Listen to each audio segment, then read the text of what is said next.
words just flow. My mind is getting brighter. I roll with good fellas, not the fake ones. Rest in peace to the ones who couldn't make it, son. I know the block is hot. Thought he's gonna die. Just know it's 16, sitting in the Glock. I walk a little different, thanks to my pops. Young niggas wildin', smoking dead ops. There's a stranger right now who's rooting for you. While your man's hoping he get the shit before you. I lost my dog Braun, shit don't feel right. But me and Jarinko gonna make sure we do it right. Keep his name alive, you know it's we the West. Most fear click, we coming for the best. I'm the realest one around if you looking for him. I'm in the booth right now, I be cooking for him. Man, these niggas seem real, but put the light to them. Like $100 bill, you see right through 'em. You do me dirty, my G, I gotta send your packet. Niggas burn bridges, then want a life jacket. I hope we take one, they don't take none. Chopper spray from, you can't trace them. Champagne by the batch, you looking stupid. Wifey still loves me, you can ask Cupid. They copy the style, but they ain't this. It's just a sample, my nigga, come and taste this. Shout out to the good fellas. Rest in peace to the lost ones. Bigg nigga, Big Mellz, most fear we here. Rest in peace, my dog, bro. We the West, you know how it go. G's up, never G's down. Every time they get laid down. I'm out.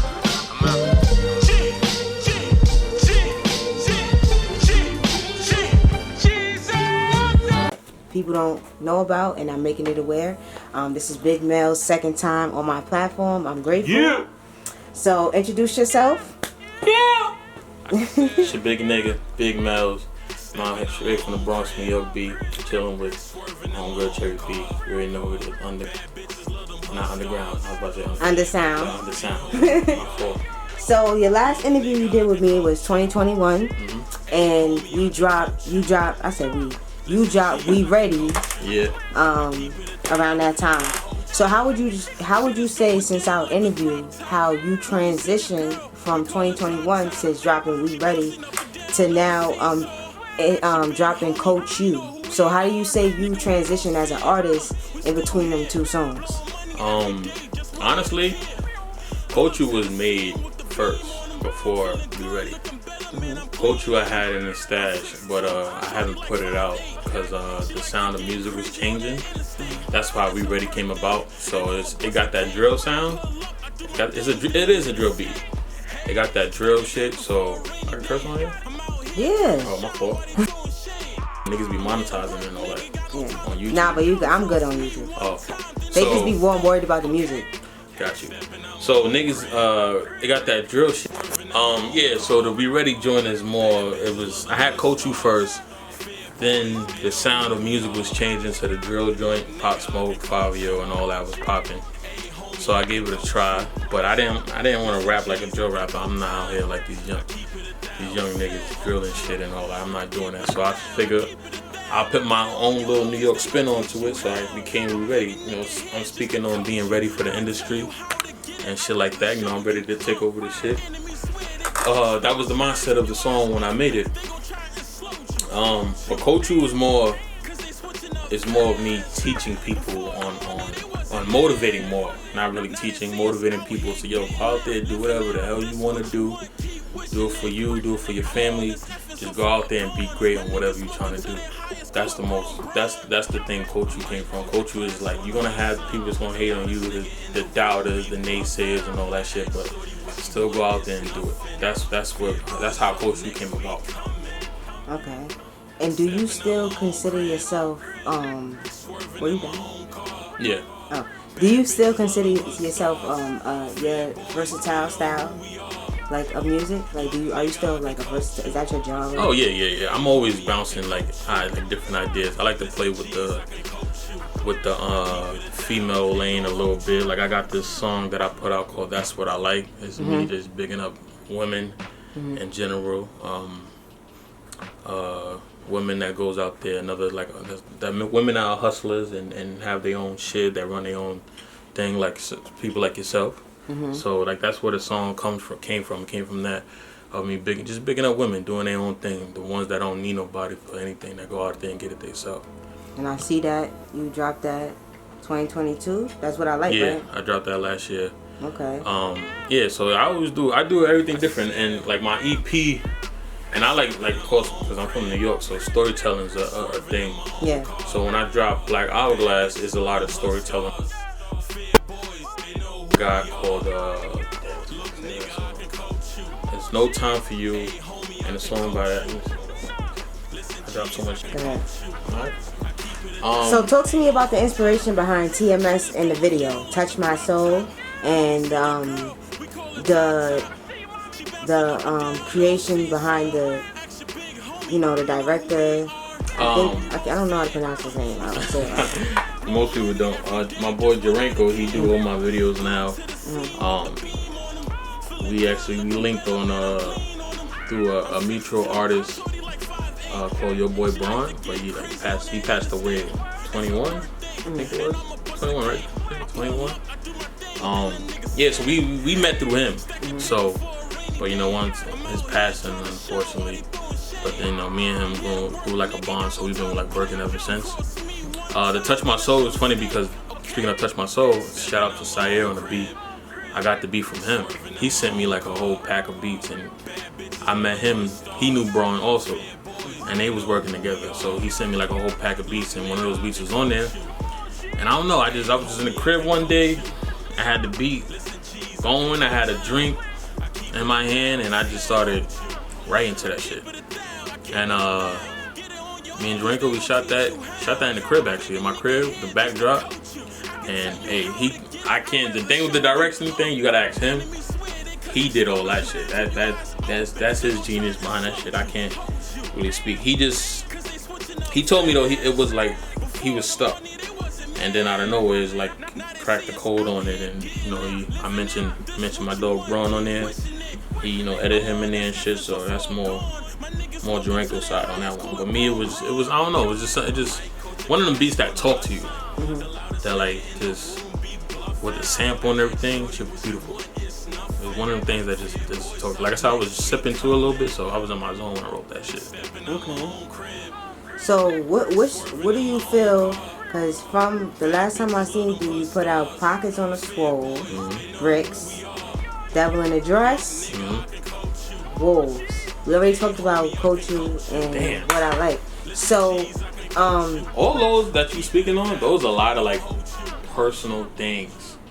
Like Devil in a Dress is me speaking on like a lot of like family problems I was having. Like I mentioned, like my little brother in there, hoping he find his way. Like that was like personal stuff. Same thing with Wolves. I was dealing with somebody that did some foul shit to me. Yeah, that was like them, like beats like that, like kind of like just speak to me, and I just gotta get it off my chest. Of like tell the story. Yeah, tell my story. Like one of my boys told me, my boy Tay, he was like, "Yo, you a mood rapper." I was like that. I was like, "What?" He said, "Yeah, man." He said, "My nigga, you a mood rapper. Like you, whatever mood you in is what you gonna write to." And I was like, "Damn, my nigga, you right." Because people ask me all the time, "What kind of rap you are? What kind of rap you are?" And I was like, I don't know, whenever I'm feeling. But he was like, "You a mood rapper." And it's funny because that had me think about what's his name? This nigga Joe Budden, because he made a whole bunch of mood music mixtapes. So I was like, damn, that's not true, because I do. If I'm feeling type of way, I will put it in the song. Sometimes I won't put it out. Sometimes I will. But sometimes I be talking crazy, and I don't want to hurt nobody's feelings, so I keep it to myself. But I just have to get it off my chest. So it's like, yeah, it's whatever mood I'm in. And those 3 songs that you, Wolves, TMS, Devil in a Dress, all that is just like stuff that I was just feeling at that time. Okay. So what's the plan right now for you? Because from the last time I seen you, you dropped music, you had freestyles, and then from now to then you putting out music videos. So what is the bigger picture for you that you're trying to get to or work towards as an artist? Right now I'm trying to own my own, become a business. Like I just set up an LLC. I did the merch thing last summer. I dropped like these Hourglass t-shirts. Okay. I don't have one. Next time we're gonna do another one. Okay. 'Cause I'm working on another project too. Okay. That should be out. It ain't coming out the next year, but I was trying out the merch thing. I did the merch thing for over the summer, Black Hourglass. But it was actually, the hourglass was like it was like, the way I look at it is like it's like a balance of time. We have, everything is a good and a bad time. I always feel like nothing lasts forever. When you can be having a time in your life, there's always gonna be hurdles in it. And when you get through those, you gotta learn. Yeah, you learn from these shits, the bad times. You learn from them. Yeah.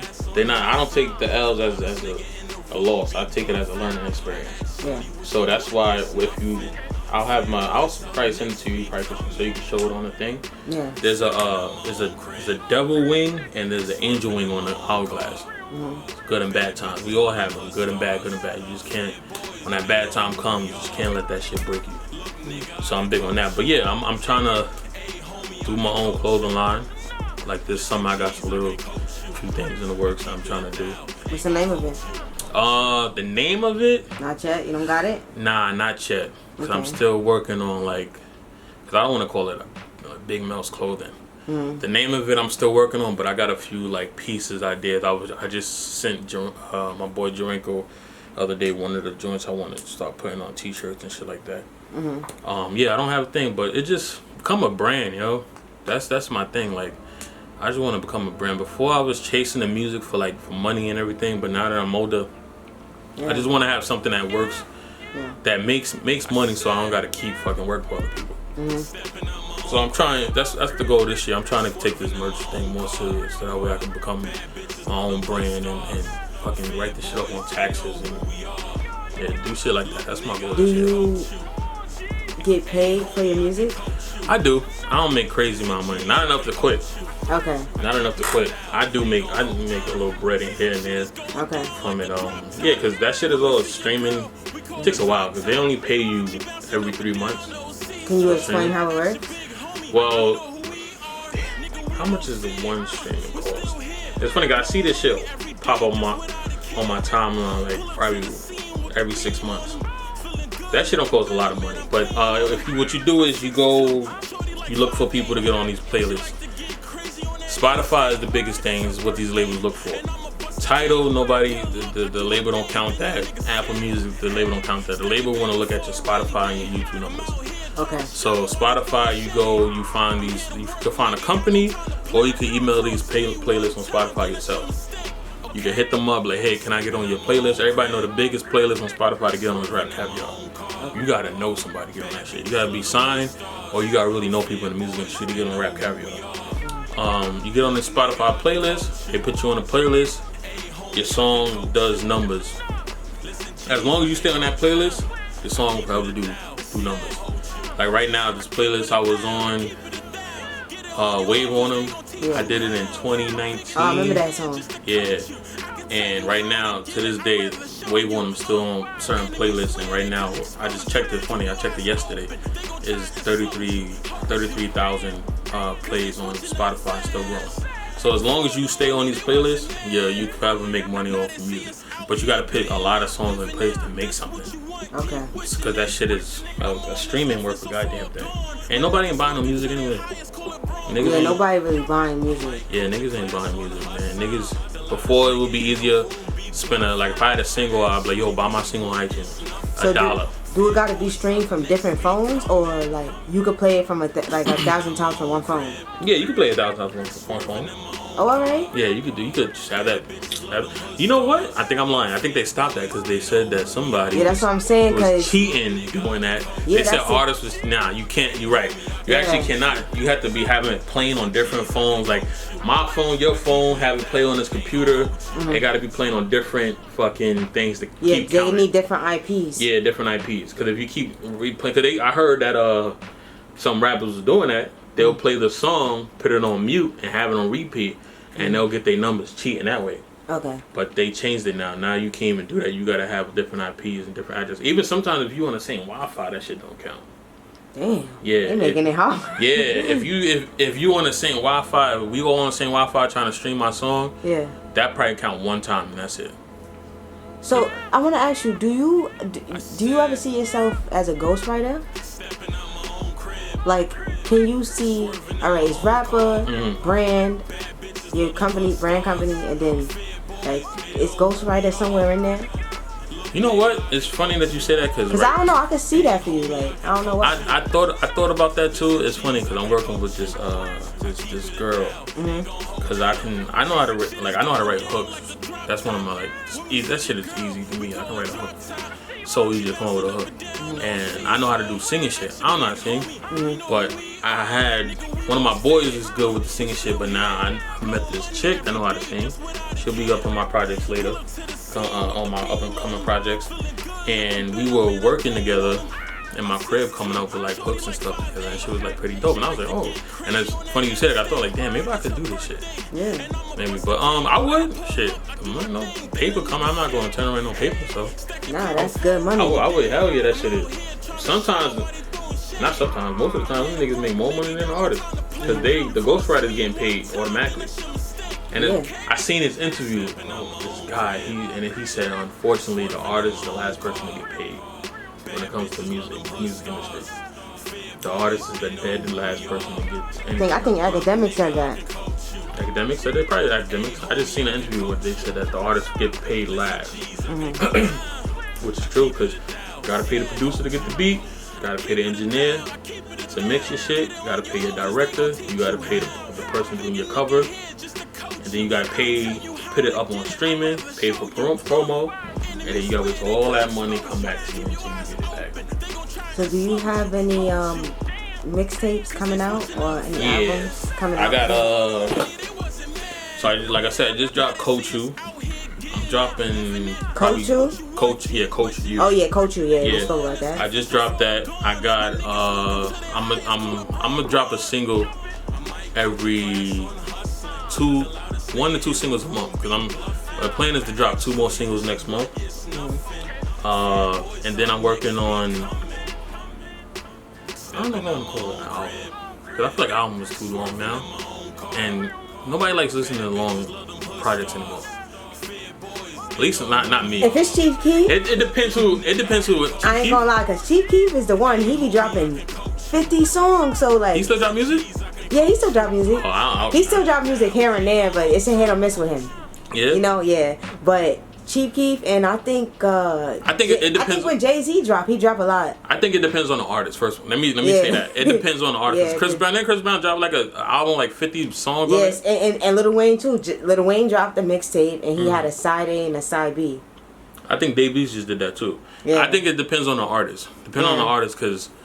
And to me, I'm still up and coming, so nobody gonna want to hear mad tracks from me. Like my EP that I put out, Black Hourglass, that has 6-8 songs on it. I didn't put that much on. Nah, I did 6 songs I put on there. So, alright, go ahead. But but I'm dropping a project. I don't want to put the name out yet because we still like going back and forth on the name. But it's I'm dropping this next project. Is just I don't know the name. I do know the name. I don't want to drop it yet, and I also don't know how many tracks I'm gonna put on it. But this next one is gonna be fun to work with. I'm working it. Whenever I get in the booth and I lock in with a project, I always meet up with my boy Matt. Okay. I call it when we link up together. It's serious time. I gotta be serious now. I can't make fun music anymore. It's like when So I just linked up again with my boy Matt. We're not just linked up, we always together talking and shit, so we working on another project. I call him the executive producer, because he does give me like good ideas and shit. So I have a question, so like, is this just a hobby, like is this a release for you?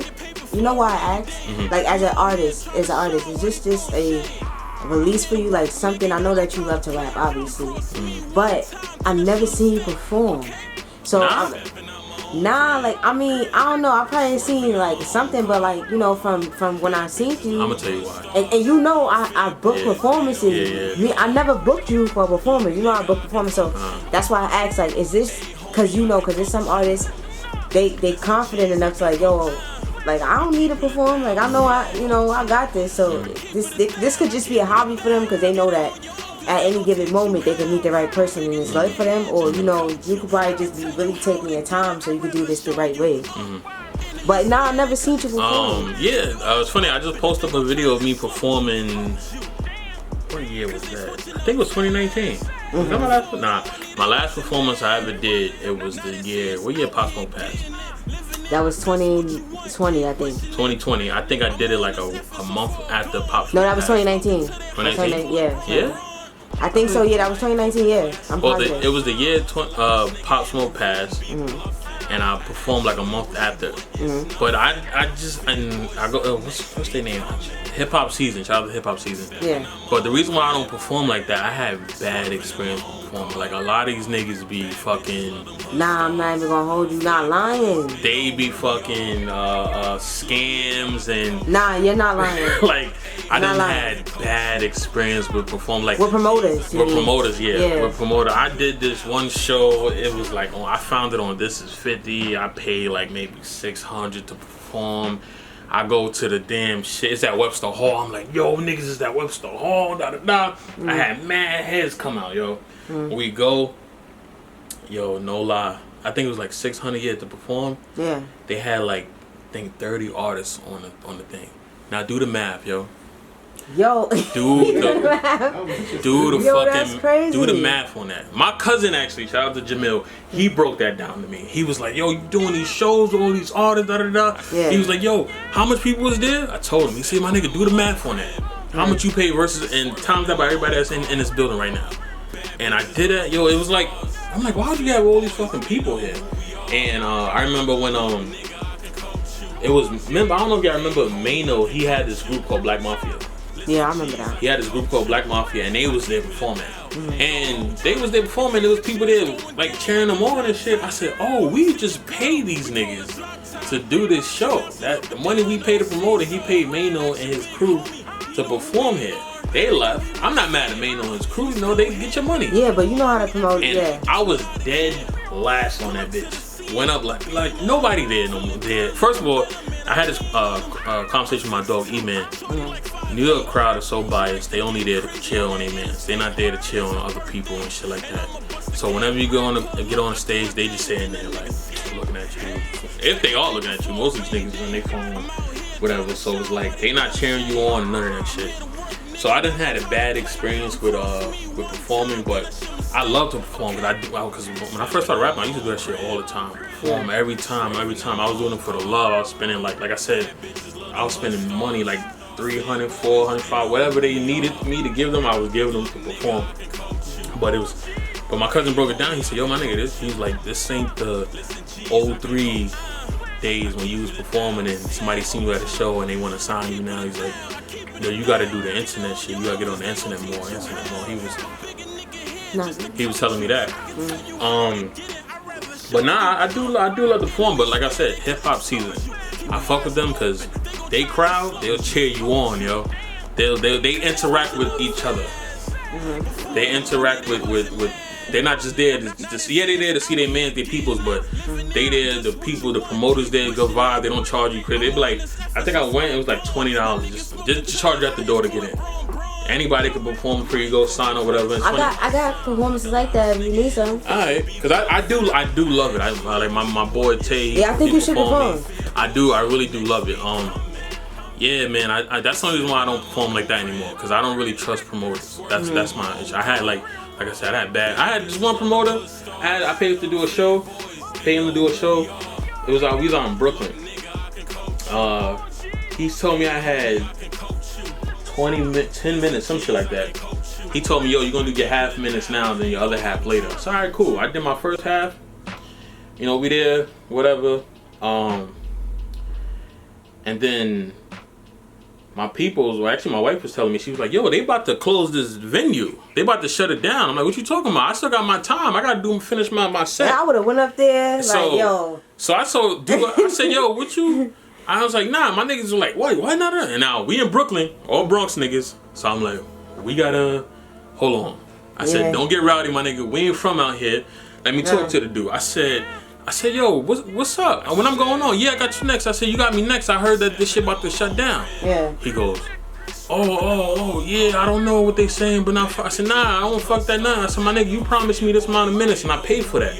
I'm gonna need half my bread back or something, my nigga. I said, something like, my people really wanted to stomp on that nigga for that shit. Cause I brought mad heads out there.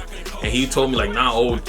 and he was about to take niggas' money. So he gave me half my bread back, and I dipped after that. And I was like, fuck this, fuck these niggas. At least he gave you half your bread. Cause I did half the performance, so he gave me half of the bread back. Okay. So I said, yo, I need half bread. I need something. I need something to walk away with. I'm not. That's good. Most promoters don't be packing that. I was like, yo, I need something out here. I can't leave. I'm not about to leave empty-handed.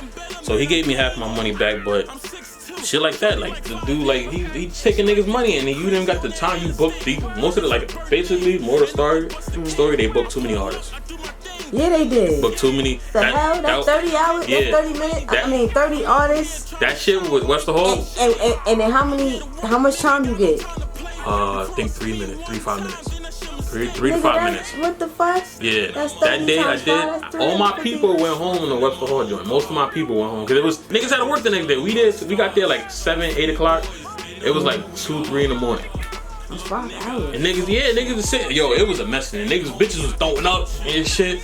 This one bitch tried to fight my wife and all that. It was getting crazy. Yeah, it was getting crazy in there. Like this one drunk bitch tried to swing on my wife and all that shit. Yo, it got crazy in there. Like it was. Wow, she's so nice. She ain't do nothing. She was sitting down and the bitches was leaving out the fucking bathroom. I don't know what happened.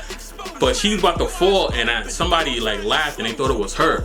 And she was like, bitch, what? Da, da, da. And she tried to swing on me like, we all jumped up like, oh, what the fuck going on? She was with her peoples.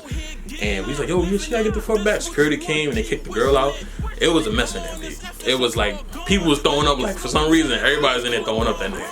Nah, they had sun in the drink. Yeah, it was a mess. Nah, that's crazy. You know, sometimes too at these events, you know, when they do the bar, the Henny be E&J, like, they be doing weird shit like that. Am I bugging? Nah, I seen an interview about that. Yeah, for real. Like, this club promoter, he said, yo, a lot of y'all people, y'all niggas be thinking y'all drinking the real Patron. No, Hennessy. y'all not. Y'all drinking He's Tito's. like, y'all niggas drinking Tito's and E&J.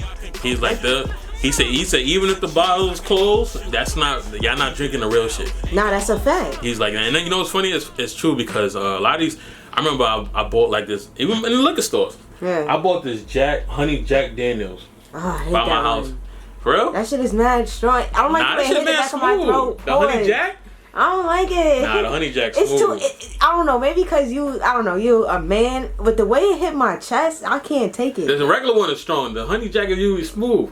But I went, it's funny because there was a liquor store right, like a few blocks up, but I went to the one down the block, I was over there. Bought this honey Jack, I'm sipping it.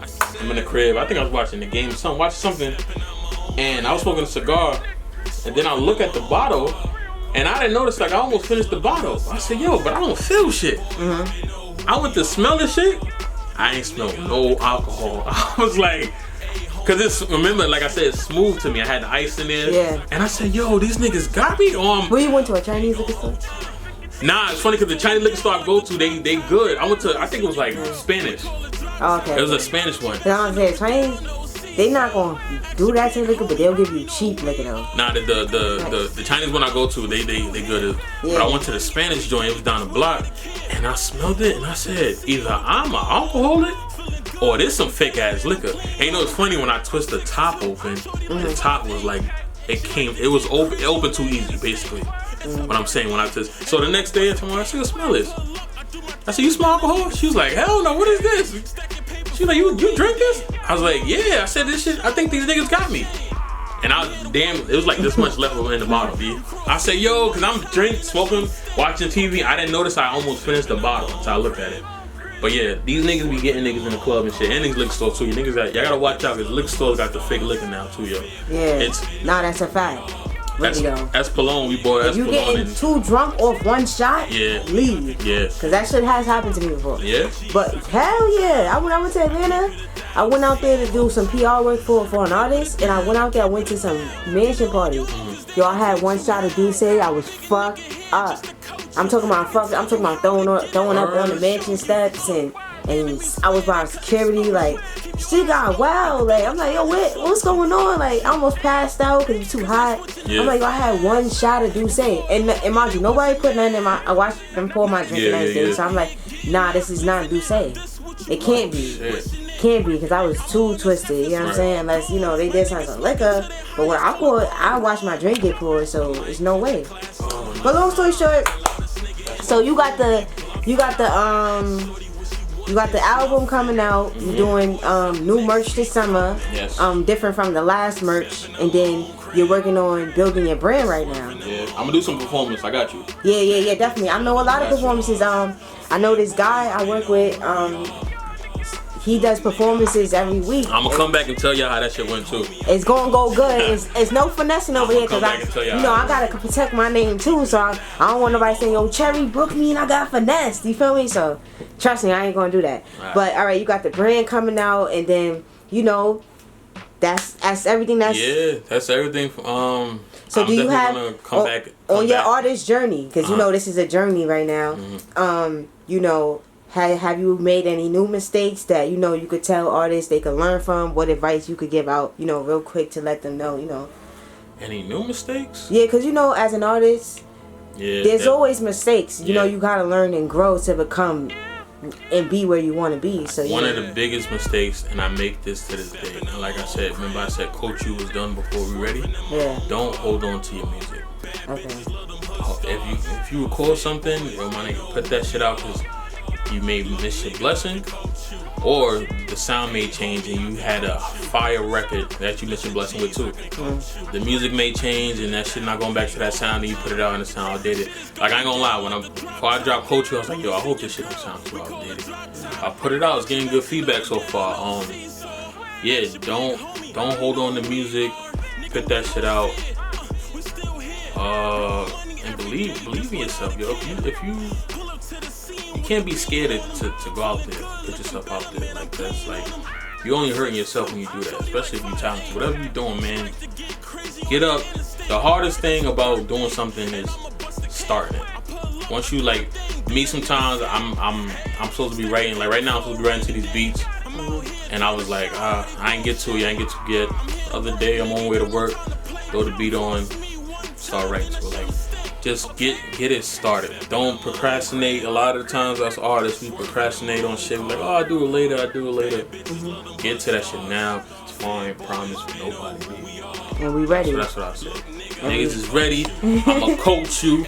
Join the wave on them. Shout out to Jamil. Jersey Day. I'm from the Bronx, but I'm supporting my Jersey Day family. You know what it is, man. Cherri B, thank you. Yes, and I want to thank you for coming on the Undersound with Cherri B. Yes. And I want to thank you for doing another interview because not just him, but like I always thank artists for coming back because they always come back because they feel comfortable, with me. And I like that and I appreciate that. So last time you got me lit, B. I was nah, I did? Oh, nah. Last time she had the casa and all that. This time we ain't got nothing, but it's cool. It's cool. But nah, I don't need that now. I'm driving, but I'm fucking with you. But the last interview we did, you know what's funny? The joint we did for the We Ready video.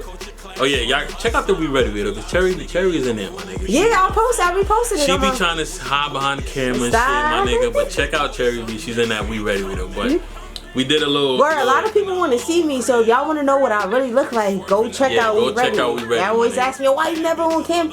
I'm on the We Ready video. Yeah, she's on the Be Ready joint with Bigg, Mellz, We Ready. Yeah. And we was interviewing that joint. I listened to did I send you audio today? Huh? The audio to that interview we did? No, you didn't. Yo, that shit was funny. Nah, send it to me. We was talking mad so shit. So I can put it in this one. I gotta find that shit. We was talking mad shit that day. That interview was funny as hell. We was talking about the Meg Thee Stallion shit. It was mad shit we was talking about. Wait, the video shoot we did or our first interview? No, the video shoot. Remember the dude sent me the recording. You know why? Because when we was talking, we was really talking. Yeah. Like, then they turned on the cameras. Yeah. But that's how it naturally works. Yo, that shit was funny. I listened back to that shit. I was rolling. I said, yo, that shit. Remember, my man's Matt was getting mad. He was like, nah, you can't say that. That shit was funny. I gotta send that to you because that shit was hilarious. All right, make sure you do so I can put it clicked in this one. But I got you. I'm gonna look for it. Thank you for coming on the Undersound with Cherri B. Thank you. And thank you for always showing me love. And thank you for showing artists that it is still possible to follow your dreams and do what you want in life as long as you put the work in. So thank you, and we're out. Bigg, your nigga.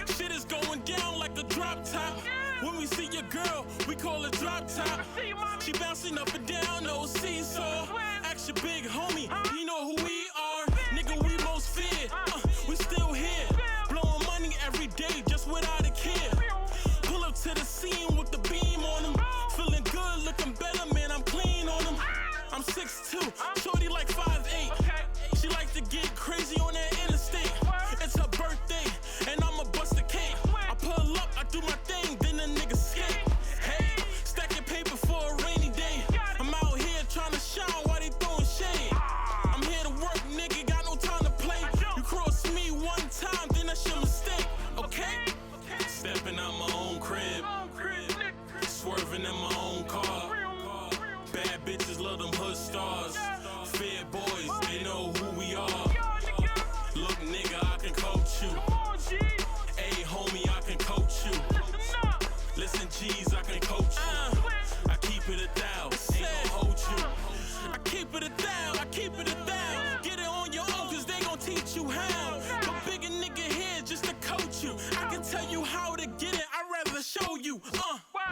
niggas out here getting it, living it. This what you want, keep wishing it.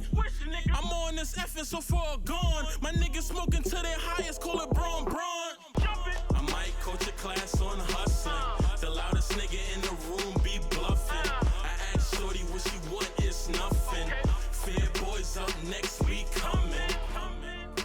Stepping out my own crib, swerving in my own car. Bad bitches love them hood stars. Fair boys